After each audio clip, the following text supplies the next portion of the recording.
प्यारे बच्चों, class 12th की ज्योग्राफी हम लोग पढ़ेंगे आज। और ये चैप्टर 5वां चल रहा है, लेक्चर 17वां होगा। कृषि प्रणाली के प्रकार में आज जो है डेयरी कृषि। डेयरी कृषि, इसको डेयरी फार्मिंग भी कहते हैं। ज़्यादा बढ़िया तो डेयरी फार्मिंग ही है, फिर भी डेयरी कृषि डेयरी फार्मिंग दोनों कहा जाता है। इसमें नाम से ही लग रहा है कि पशुओं का पालन किया जाता है, वो पशु जिनसे दूध मिलता है, दुग्ध और दुग्ध पदार्थों का। तो देखो लिखा है, जिस कृषि पद्धति में दूध व दुग्ध पदार्थों की नगरीय मांग को पूरा करने के लिए पशुओं, विशेष रूप से गायों के पालन और प्रजनन पर विशेष ध्यान दिया जाता है, उसे डेयरी फार्मिंग कहते हैं।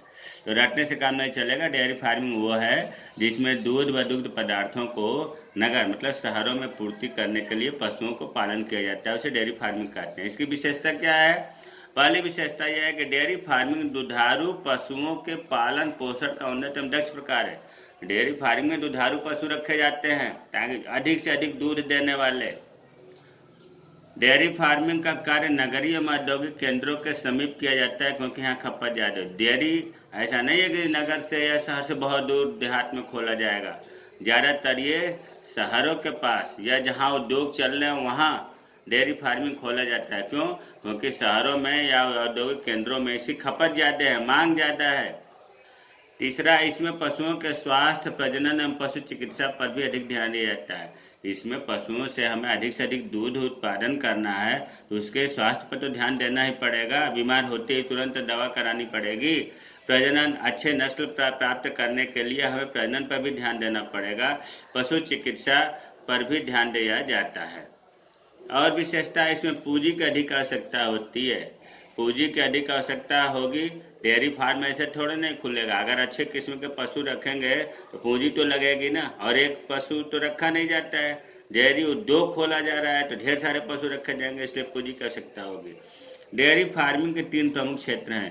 पूरे दुनिया को अगर हम डेयरी फार्मिंग के क्षेत्रों को 3 भागों में बांटा गया है। सबसे बड़ा प्रदेश या सबसे बड़ा क्षेत्र जो है वो है उत्तरी पश्चिमी यूरोप है।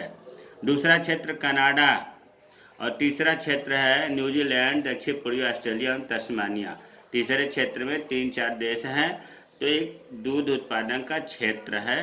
फर्स्ट हो गया उत्तरी पश्चिमी यूरोप, सेकंड हो गया कनाडा, और तीसरा हो गया न्यूजीलैंड, दक्षिणी पूर्वी ऑस्ट्रेलिया और तस्मानिया। तो हमें उम्मीद है कि डेयरी कृषि समझ में आ गया होगा।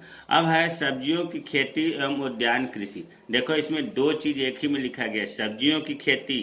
सब्जियों की खेती का दूसरा नाम है ट्रक कृषि। क्यों ट्रक कृषि कहते हैं? क्योंकि सब्जियों की खेती बड़े पैमाने पर जब किया जाता है तो मार्केट में ले जाने के लिए ट्रक की जरूरत पड़ती है, इसलिए इसे ट्रक कृषि। ट्रक कृषि का नाम लेते ही आप ये समझ जाएं कि सब्जियों की खेती की बात हो रही है। और इसी में उद्यान कृषि। देखो ट्रक कृषि और उद्यान कृषि दोनों मिलाकर के 3 चीज़ें इसमें बोई जाती हैं। क्या क्या? पहली सब्जियां, दूसरा फल, और तीसरा पुष्प फूल। सब्जियों की खेती, फलों की खेती और पुष्प की खेती लगाई जाए। अगर केवल सब्जियों की खेती करेंगे तो सब्जी हो गई, अलग उद्यान कृषि पॉइंट बनाते हैं तो फिर इसमें फल और पुष्प आ जाएंगे। यहाँ तीनों इसीलिए मिलाया गया है कि उद्यान कृषि में भी और सब्जियों की खेती में भी ट्रक की जरूरत पड़ती है, लेकिन सब्जियों की खेती को ही ट्रक कृषि कहते हैं। दूसरी विशेषता है, पहले विशेषता तो आपने पहली विशेषता है ट्रक कृषि में अधिक मुद्रा मिलने वाली फसल जैसे सब्जियां, फल एवं पुष्प लगाए जाते हैं जिनकी मांग नगरीय क्षेत्रों में होती है। यहाँ सब्जियों की खेती जो है नगर के किनारे ही ज़्यादातर बोई जाती है, और वो सब्जी बोई जाती है जिससे पैसे अधिक मिले, समय कम लगे और सब्जियां तैयार हो जाएं। फल और फूल भी लगाए जाते हैं क्योंकि नगर में फूल, फ्लावर, पुष्प मंदिरों की वजह से बिक्री होती है। तो इस बात का ध्यान रखा जाता है कि अधिक पैसा देने वाली फसलें बोई जाएं। दूसरा है, इस कृषि में उर्वरक, सिंचाई, उत्तम बीज, कीटनाशक, हरित गृह एवं शीत क्षेत्रों में कृत्रिम ताप का भी प्रयोग किया जाता है। मतलब ये बहुत अच्छे ढंग से, वैज्ञानिक ढंग से खेती की जाती है सब्जियों की और उद्यान कृषि की। इसमें उर्वरक भी डाला जाएगा, सिंचाई भी होगी, अच्छे क्वालिटी का बीज बोया जाएगा, दवाओं का प्रयोग होगा।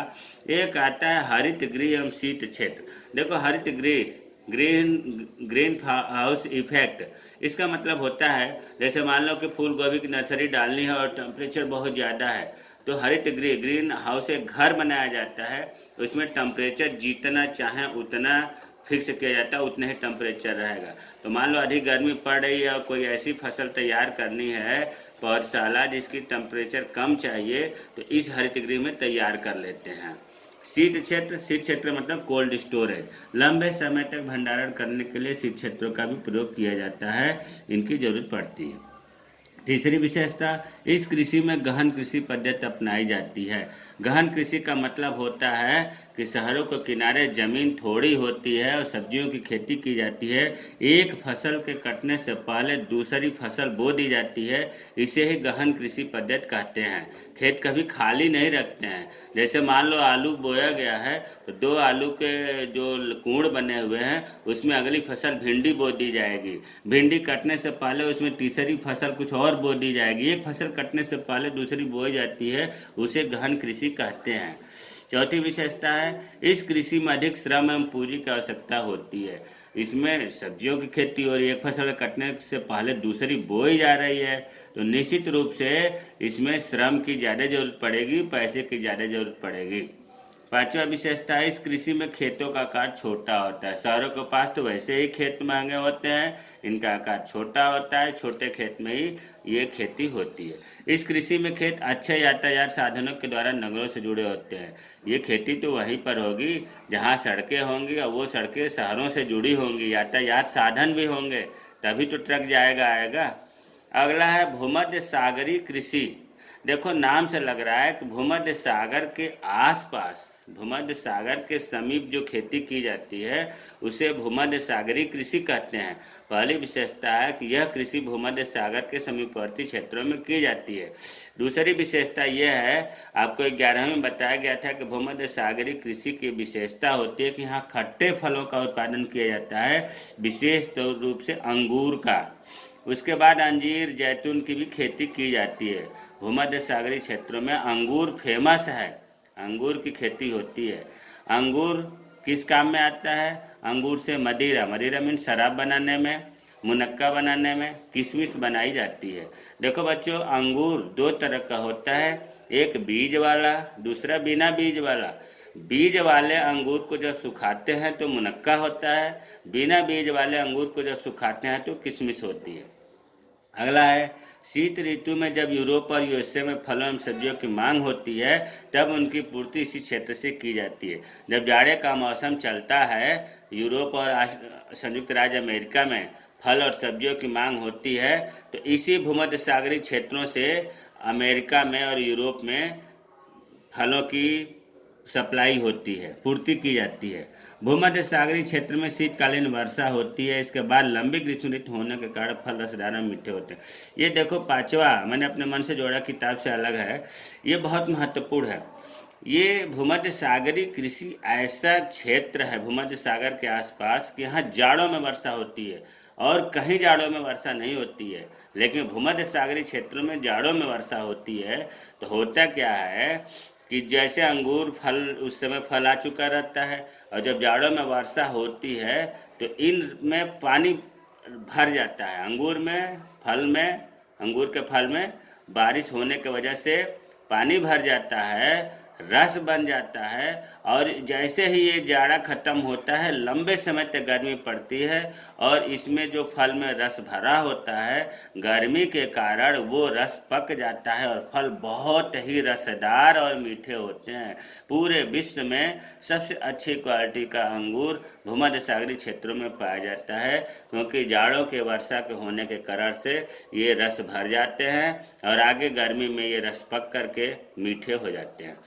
सहकारी कृषि, सहकारी कृषि देखो, कृषि इसको अगर हम इस तरह से समझाएं तो सहकारी कृषि में किसान जो है अपने ज़मीन को अपनी इच्छा से मिला लेते हैं, अपनी इच्छा से, दबाव नहीं। सर किसान जो है कि 10, 12, 15, 20 किसान मिल करके अपनी खेती करने के लिए, अधिक लाभ कमाने के लिए अपने ज़मीनों को मिला लेते हैं और मिला करके एक संस्था बना देते हैं, सहकारी संस्था कहा जाता है।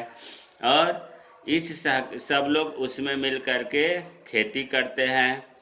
लेकिन ध्यान दो, केवल खेत मिलाया जाता है, मालिकाना हक, स्वामित्व सब किसानों का अलग अलग ही रहता है। फिर इसके बाद जब खेती करते हैं उसमें एक टीम बना दी जाती है, टीम ब्यौरा करती है पूरे आय व्यय का, कौन किसके घर से कितने लोग काम किए, और जैसे ही उत्पादन होता है जिसके घर से जितने लोग अधिक काम किए रहते हैं उसके लाभांश उसे दे दिया जाता है, खेत के हिसाब से उसे लाभांश दे दिया जाता है। इस प्रकार से ये सहकारी कृषि होती है।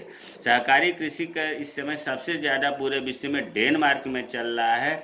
डेनमार्क में तो ये इतना फेमस है कि यहाँ प्रत्येक किसान इसका सदस्य है।